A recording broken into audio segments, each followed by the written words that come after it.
oduu bargama argannetti yoo ceenu PSG'n Bradley Barcola kilabiin bitachuu barbaadu euro miliyoona 100 fi miliyoona 70 qopheeffachuu qaba jedhe. Liverpoolin kan barbaadamu Barcolaan gatiin jijjiirraa isaa ifoomeera. Dargaggeessi umrii 23 Barcolaan waliigalteen PSG waliin qabu hanga bara 2028 tti tura. Ta'us taphatichi waliigaltee isaa dheeressuu hin barbaadu. PSG'n kilabiin taphaticha barbaade miliyoona 100 fi miliyoona 70 gatii isaan ittiin bitatudha jedhe. PSG'n jijjiirraa Morgan Rogers gara Chelsea, Elliot Henderson gara Manchester City yeroo dhufu maallaqa itti bahee giddu galeessa godhachuun gatii taphataa kanaa mure jedhame. Taphatichi dargaggeessa ta'uu garee biyyaalessaa Firaansiif dhaabbiin taphachuu kilabichi waggoota lamaaf walitti aansee waancaa yeroo fudhatu ga'umsi mul'isee gatii isaa ol kaaseera jedhame. Barcolaaf gatiin amansiisaan dhiyaachuu baannaan taphatichi bara dhufuus PSG waliin turuun dirqama jedhameera.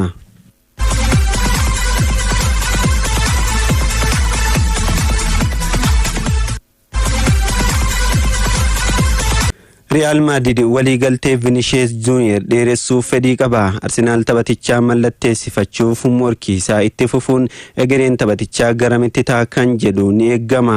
Ammatti jijjiirraa taphattoota haasamaa jiru keessaa kan hanga Vinicius Junior qalbii namaa rarraasee hin jiru jedha xiinxalli BBC Sport. Bal'inni isaa akka itti aanutti dhiyaata. Oduu ispoortii guyyaa kanaan xumureera. Iddoo nagaa oola. This young generation, Vinicius, that in my opinion, he deserves to win the Golden Ball.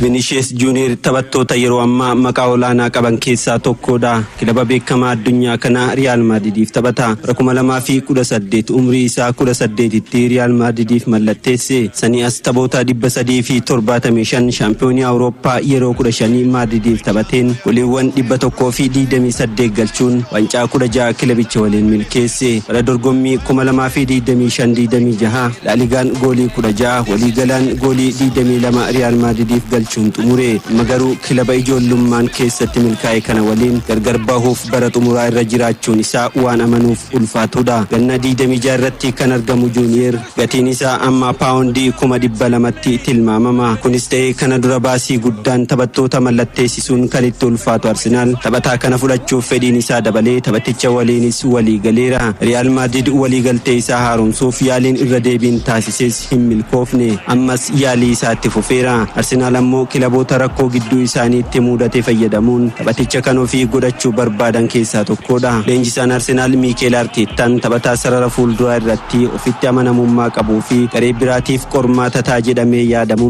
mallatteessisuuf barbaadaa turani. Vinicius Junior ammoo fedhii isaanii waliin taphataa wal simatudha. Arteetaan Vinicius Junior waliin keessoon haasa'uun amma filannoo isaanii jalqabaa godhatanii itti deemaa jiru. Ta'us akkuma Morgan Rogers filannoo isaanii jalqabaa ta'e odeeffamaa ture osoo hin milkaa'in hafee isa kanaafis wabii waan hin qabneef fedhiin isaanii hawwii qofa akka hin taane sodaatamaa fi His ball is wonderful! What a connection between the two Brazilians! Arsenal carraa Vinicius Junior kan of jala dabarsu taanaan qormaata guddaa isa eeggatuuf qophiin isaa akkuma laafetti itti fufa. Qaamonni Vinicius Junior itti dhiyootaan akka ibsanitti Real Madrid gatii olaanaa waan gaafatuuf gara Arsenal deemuun taphaticha akka ulfaataa ta'uu miiratu irraa mul'ata jedha xiinxalli BBC Sport. Osoo ta'ellee ammoo gatiin taphatichi ittiin jijjiiramu booda xiinsammuu taphatichaa irratti jijjiirama fiduun dhiibbaa irratti uumaafis sodaataa jiru. Taphataan sarara fuulduraa kun ammallee Bernabootti walii galtee akka haaromsuuf baay'ee jaallatamummaa qaba. Garuu ammoo jaalalli isaaf qaban isatti akka dhagamu barbaada jedhame. Real Madrid walii galtee taphataa kanaa osoo hin dheeressin bara dorgommii yoo eegale ammoo bara dhufu bilisaan waan bahuuf kilabichaaf kasaaraa guddaadha. Kana yaada keessa galchuun walii galtee dheeressuu yookaan gadi dhiisuun waqtiin gannaa osoo hin xumuramin dhimma isaan murteessuu qabanidha. Dabalataan Real Madrid taphataa kanaaf gatii hangamii gaafataanis hawwiin eeggamaa jira. Arsenal yoo xiqqaatee riikardii jijjiirraa biriitiin paawundii miliyoona 100 fi miliyoona 25 ganna darbee Alexander Isak Newcastle irraa gara Liverpool ittiin imale fooyyessuun isaa hin oolu. Taphatichi ammoo Real Madrid keessatti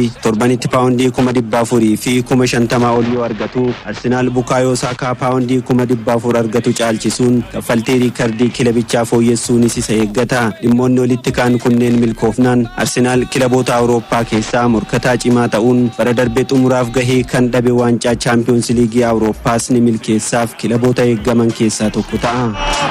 One sight, one chance, one goal in Real Madrid.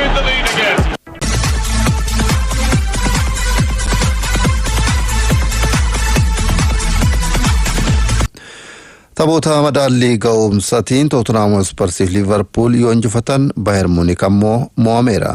Leenjisaa Liverpool Andoni Raiolaan injifannoodhaan tapha isaanii jalqabaa eegalaniiru. Dassaalin sirnaa dabalata qaba.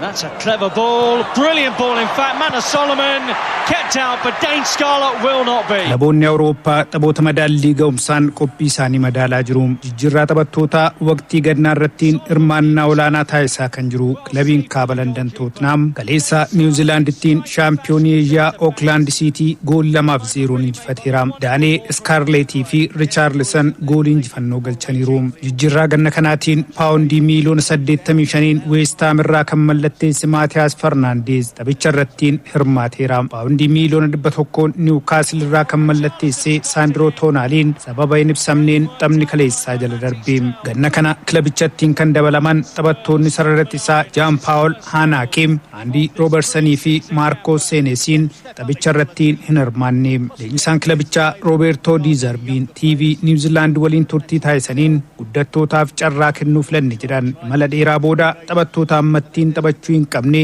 dhiibbaa keessa galchuu hin barbaannus jedhan. Taphattoonni muuxannoo qaban Ben Davies, Maatiyaas Teel, Conor Gallagher, Richarlison fi haaraa kan mallatteesse Fernandes boqonnaan booda jijjiiramuun seenanii taphatan. Tapha kilabootni lamaan Eden Park ittiin taphatan kana namoonni 40,000 fi 112 daawwachuun dachee Niwuziilaand irrattiin tapha namoonni hedduun daawwatan ta'uun rikeerdii haaraa ta'e galmaa'e. Kana dura bara 2017 tapha gulaallii waancaa addunyaa Niwuziilaand Peeruu waliin taphatteen namoonni 37,000 fi namoonni 37 kan daawwatan rikeerdii ture. Tottenham guyyaa 2 booda Sydney FC waliin tapha madaalii ga'umsaa lammaffaa taphata.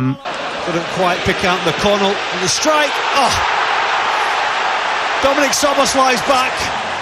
Oh, isn't he back? Sanbata Liverpool goolii 4-2 Sunderland injifate. Liverpool leenjisaa tapha isaanii jalqabaa irratti kan hirmaatan Andoni Raiolaan injifannoon eegalan. Kieran Morrison, Dominic Szoboszlai, Federico Chiesa fi Lewis Koumas goolii arfan Liverpooliif galchan. Enzo Lee fi Timor Tutrop goolii 2 Sunderlandiif galchan. Raiolaan tapha kanaan taphattoota dargaggootaa fi muuxannoo qaban wal keessoo fayyadaman. Joe Gomez dursaa taphattootaa ta'uun dirree seene. Ta'us daqiiqaa 10 osoo hin turre miidhamee dirreedhaa bahee. Kostas Tsimikas dursaa taphattootaa ta'uudhaan xumure. Miidhamuun Joe Gomez rakkoo sararratti isaa Liverpool caalaatti cimsa jedhameera. Taphataa haaraan Liverpool Jeremy Jacquet fi bara darbee miidhamni ACL kan isa mudate Giovanni Leoneen sababa miidhamaatiin tapha kanaaf hin qaqqabne. Virgil van Dijk, Florian Wirtz, Alexander Isak fi Ryan Gravenberch garichatti makamuun har'a shaakala eegalu. Liverpool, Wrexham, Leeds United, Monaco fi Como waliin taphachuun qophii gannaa xumura. Taphoota michoomaa birootiin Wuheen goolii 2-1 Bayern Munich, Fortuna Düsseldorf 2-1 Borussia Dortmund, Juventus 1-0 Standard Liège, Villarreal 3-1 PSV, Ajax Amsterdam 2-1 Berlin, Inter Milan 2-1 Karlsruhe yoo injifatan, AS Milan Celtic waliin goolii 2 qixxaam, Roomaan ammoo Kaanes waliin goolii 3 qixxabaheem.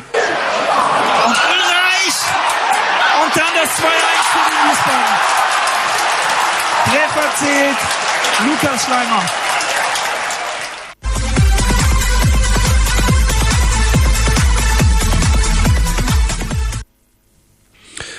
Dhaggeeffattoonni hedduun karaa gabaabaa 83 qubeessaa paadura buustanii yaada keessan nu katabaa jirtu. Muraasa keessan yaada keessan qilleensarra oolcha. Magarsaa Moosisaa godina Iluu Abbaaboor aanaa Yaayyoorraa Arsenaal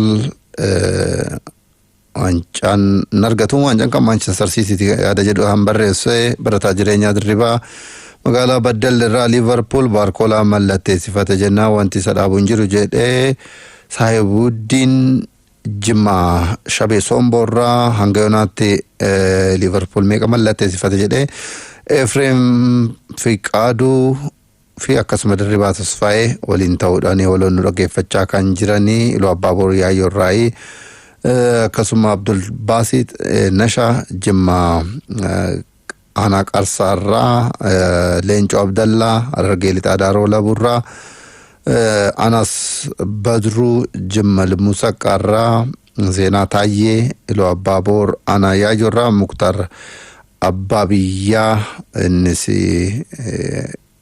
Omoon Addaarraa kan nu barreesse iddoo isaa lammeessaa Iluu Abbaa Boor Yaayyoorraa Mubaarak Sultaan godina Boorana Bahaa Aanaa Walaaburraa waa'ee Manchester City akkasuma gareen Arsenal Liverpool odeeffannoo kan nu gaafattanii oduu keenya keessa jira boodarraa yoo sa'aatiin nagahe yaada keessanitti deebi'ee kan kaasu ta'a.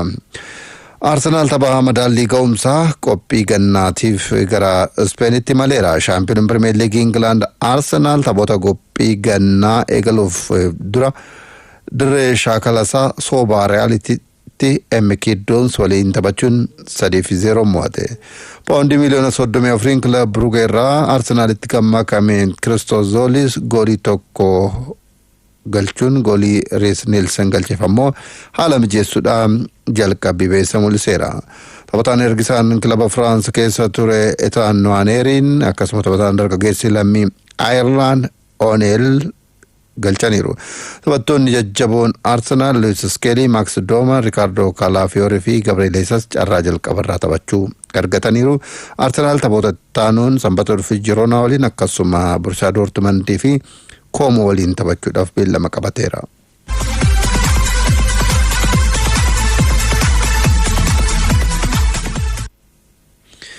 Major League Socceriin Inter Miamiin Montreal yoo injifatu Casemiroon taphasaa jalqabaa taphateera. Waliigaltee Manchester United waliin qabu xumuruun bilisaan kilaba Lionel Messiin faanti taphachaa fi jiran Inter Miamiitti kan makame Casemiroon eeyyama hojii argatee garaagarummaa sa'aatii muraasa booda taphasaa jalqabaa taphate. Torbee 17ffaa Major League Socceriin sadarkaa lammaffaa irratti kan argamu Inter Miami goolii 1-0dhaan Montreal mo'ateera.